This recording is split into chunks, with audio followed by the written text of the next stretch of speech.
অসুন্দর চেহারা বা বাজে ধরনের গানের গলার স্বর বোঝাতে, অথবা অপশক্তির প্রতীক হিসাবে কিছু বোঝাতে, অর্থাৎ শয়তানের প্রতীকী হিসাবে বা যে কোনো ভয়ঙ্কর কিছু বোঝাতে আমাদের চোখের সামনে এই বিশ্রী, নোংরা এবং কর্কশ কণ্ঠের পাখিটি চলে আসে। তবে এই বিশ্রী, নোংরা এবং কর্কশ কণ্ঠের পাখিটি আসলে কি এতটাই খারাপ?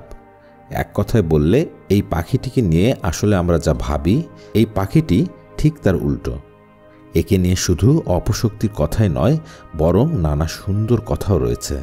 যেমন পরিষ্কার টলটলে স্বচ্ছ জল বা কারো স্বচ্ছ চোখ বোঝাতে কাকের চোখের সাথে তুলনা করা হয়। হয়তো ভোরের কাক হয়ে এই কার্তিকের নবান্নের দেশে কুয়াশার বুকে ভেসে একদিন আসিব এই কাঁঠাল ছায়ায়। জীবনানন্দ দাশও কাক হয়ে আবার ফিরে আসতে চান এই বাংলায়। আবার বুদ্ধি থাকলে উপায় হয় কথাটি বোঝাতে বুদ্ধিমান কাকের গল্পটিও ছোটদের জন্য তৈরি করা হয়েছিল। হ্যাঁ, বলছি এই বুদ্ধিমান এবং প্রকৃতির জন্য একটি অতি প্রয়োজনীয় এবং উপকারী পাখি কাক সম্পর্কে, যাকে বলা হয় the smartest bird on the planet. বুদ্ধির মাপকাঠির মধ্যে একটি হলো কোনো সমস্যার সমাধান করা। সেই হিসাবে একটি শিম্পাঞ্জি বিভিন্ন সমস্যার সমাধানে অসাধারণ ক্ষমতা দেখাতে পারে। তাছাড়া মানুষের সাথে এর ডিএনএর 58.7% মিল রয়েছে। তবে মাত্র 4 মাস বয়সী একটি কাক অনেক ক্ষেত্রেই কিছু কিছু শিম্পাঞ্জি হতেও বেশি বুদ্ধিদীপ্ত হতে পারে। অর্থাৎ মগজের পরিমাণ যে শুধু বুদ্ধির জন্য দায়ী তা নয়, বরং এটি কতটা খাটানো হয় বা ব্যবহার করা হয় তার উপর বুদ্ধি নির্ভর করে সবচেয়ে বেশি। আরেকটি বিষয় হলো, মস্তিষ্ক কার থেকে কত বড় শুধু সেটিই কিন্তু বিবেচ্য বিষয় নয়, বরং শরীর অনুপাতে কতটুকু তাও কিন্তু বুদ্ধির আরও একটি মাপকাঠি। কাকের মস্তিষ্ক তার আকারের তুলনায় বেশ বড়। আসলে কাক হলো প্রাণীজগতের অন্যতম একটি চালাক ও বুদ্ধিমান পাখি, কারণ এটি যন্ত্র ব্যবহারের পাশাপাশি সেগুলো নির্মাণেরও যোগ্যতা রাখে। দেখা গেছে 7 বছরের কোনো বাচ্চা যে কাজ করতে পারে, সঠিক শিক্ষা পেলে একটি কাক সেই পর্যন্ত কাজগুলো করতে পারে। কাক তার প্রয়োজনে বিভিন্ন উপাদান কাজে ব্যবহার করতে পারে। এরা শক্ত খোলসের বাদাম ভাঙার জন্য তা রাস্তার উপর ফেলে দেয়, যাতে সেটি গাড়ির চাপায় ভেঙে যায়। এরপর যখন রাস্তা ফাঁকা হয় তখন সে সেই বাদাম খেতে যায়। যাদের কাছাকাছি বা পরিচর্যায় এরা বড় হয় তাদের চেহারাও এরা মনে রাখতে পারে। তাছাড়া কাক পাত্রের জল হতে খাবার তার নাগালের মধ্যে আনতে বিভিন্ন উপকরণের সাহায্য নিতে পারে। সে এটা বুঝতে পারে যে পাথর বা কোনো কিছুর মাধ্যমে জল ঠেলে উপরের দিকে আনতে পারলেও বালুকে এভাবে উপরের দিকে নিয়ে আসা যায় না। অর্থাৎ বালু ও জলের পার্থক্য সে বুঝতে পারে। তাই সে এ কাজটি বালুতে না করে জলে করে। আবার কম জল হতে বেশি জলে এভাবে খাবার সংগ্রহ করা সহজ ও দ্রুততর সেটিও সে বুঝতে পারে। 2014 সালে এ ধরনের বেশ কিছু গবেষণা করা হয়েছিল। আবার এরা শিম্পাঞ্জির মতো নানা উপকরণ ব্যবহার করে গাছের ফোকর হতে বা অন্য কোনো স্থান হতে তাদের খাবার সংগ্রহ করতে পারে। এমনকি 2020 সালের একটি গবেষণায় দেখা গেছে যে এরা কোনো বাক্স খোলার জন্য সঠিক চাবি বা জিনিসটি বাছতেও পারে। দেখতে সহজ হলেও কাজটি কিন্তু এত সহজ নয়। এই কাজটি করতে সক্ষম কমপক্ষে 7 বছরের মানব শিশু বা তার থেকেও বেশি বয়সের কেউ। অনেক ক্ষেত্রে মানব শিশুর 7 বছর থেকেও বেশি সময় লেগে যায় এ ধরনের মেধা অর্জন করতে। আমরা জানি কাক একটি সামাজিক প্রাণী। এরা যেমন একজন সঙ্গীর সাথেই সারা জীবন কাটিয়ে দেয়, তেমনি দলবদ্ধভাবে চলতে পছন্দ করে। সকলে কাছাকাছি বাসা বাঁধে, বাচ্চাদের সুরক্ষা দেয়।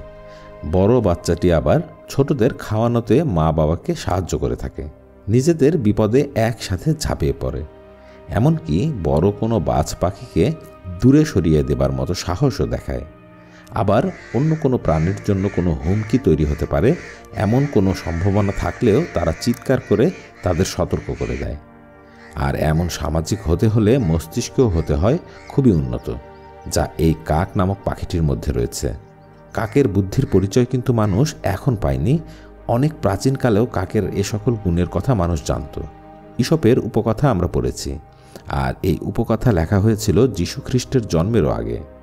আচ্ছা, ওদের যে শুধু বুদ্ধি রয়েছে তাই নয়, ওরা আমাদের পরিবেশ ও প্রকৃতির জন্য খুবই উপকারী একটি প্রাণী। অধিকাংশ কাকই শহরের আশেপাশে থাকতে বেশি পছন্দ করে। আমরা যারা শহরে থাকি, আসলে শুধু শহরে নয়, আমরা মানুষ যেখানেই থাকি সেখানেই আমরা আমাদের খাবারের নানা উচ্ছিষ্ট যেখানে সেখানে ফেলি, যা পরিবেশের জন্য মারাত্মক ক্ষতিকর। পচনশীল এ সকল নানা উপকরণ হতে বিভিন্ন প্রকার জীবাণু সৃষ্টি হয়, যা প্রাণীদের জন্য খুবই মারাত্মক হতে পারে। নানা প্রকার অসুখ বিসুখের জন্য দায়ী এ সকল জীবাণু। আর কাক এ সকল উচ্ছিষ্ট খেয়ে পরিবেশকে নানা প্রকার রোগ জীবাণুর হাত হতে রক্ষা করে থাকে।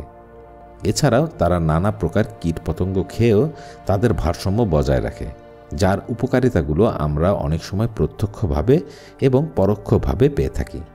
এই কাককে বিভিন্ন মরণঘাতী রোগের আগাম বার্তাবাহক হিসাবে মানা হয়। বিভিন্ন অচেনা ভাইরাসের প্রাথমিক ধারণা আমরা অনেক সময় কাক হতে পেয়ে থাকি, যার ফলে আমরা আমাদের গৃহপালিত পশু পাখিকে রক্ষা করতে পারি। ধরুন কোনো কারণে আপনি খামারের কোনো মৃত মুরগি ফেলে দিলেন, আর কাক সেটা খেয়ে মারা গেল। আর সেই মৃত কাকই আসলে মারা গিয়ে বোঝাতে সক্ষম হলো যে কারণে মুরগিটি মারা গেছে তা আসলে মরণঘাতী হতে পারে আপনার খামারের জন্য। আর এমন কোনো কিছু দেখতে বা কোথাও যদি কাক এভাবে মরতে থাকে, তবে তা অবশ্যই হেলথ ডিপার্টমেন্টকে জানানো উচিত। তবে এতে আমাদের নিজেদের ভয়ের কোনো কারণ নেই, কারণ পাখি হতে জীবাণু মানুষে সংক্রামিত হয় না, তবে আপনার মাধ্যমে এটি কিন্তু পরিবাহিত হতে পারে। তাই ভয় না পেলেও সাবধান হতে হবে অবশ্যই। কাককে যেহেতু খুবই সহজে ট্রেন আপ করা যায়, তাই এদের দিয়ে খুব দ্রুত পরিবেশ পরিষ্কার করাও সম্ভব। এ ধরনের একটি পরীক্ষার মাধ্যমে দেখা যায় কাকগুলো খুবই দ্রুততার সাথে ছড়িয়ে ছিটিয়ে থাকা সিগারেটের ফিল্টারগুলো কুড়িয়ে এনে একটি নির্দিষ্ট স্থানে রাখছে। আর এভাবেই এদের প্রশিক্ষণের মাধ্যমে আমরা পরিবেশের ক্ষতি করে এমন উপাদান খুব সহজেই খুঁজে বের করে সংগ্রহ করে তা ধ্বংস করার ব্যবস্থা করতে পারি। খেয়াল করলে দেখবেন যে কাককে খাবার দেয়, কাক তাকে মনে রাখে। আবার খাবারের প্রয়োজনে সেই কাক পুনরায় একই মানুষটির কাছে ফিরে আসে। আর এই কাজটি কিন্তু আমার স্ত্রী রিপাও করে। একটি কাকের কাছে ও খুবই প্রিয়, খিদা পেলেই ওর জানালার সামনে চলে আসে। আর কাকের এই মজবুত স্মরণশক্তি একে প্রশিক্ষণ নেবার জন্য আরও বেশি শক্তিশালী করে তুলেছে। কাকের একটি বড় গুণ হলো এরা মানুষের মতো খাবার অপচয় করে না, বা মানুষের মতো হাবাতে নয়। গলা পূর্ণ করে কাক কখনো খাবার খায় না। যতটুকু প্রয়োজন খেয়ে অবশিষ্ট খাবার পরে খাবার জন্য সংরক্ষণ করে রাখে। কাকের প্রয়োজনীয়তা পরিবেশ ও প্রকৃতিতে অসামান্য।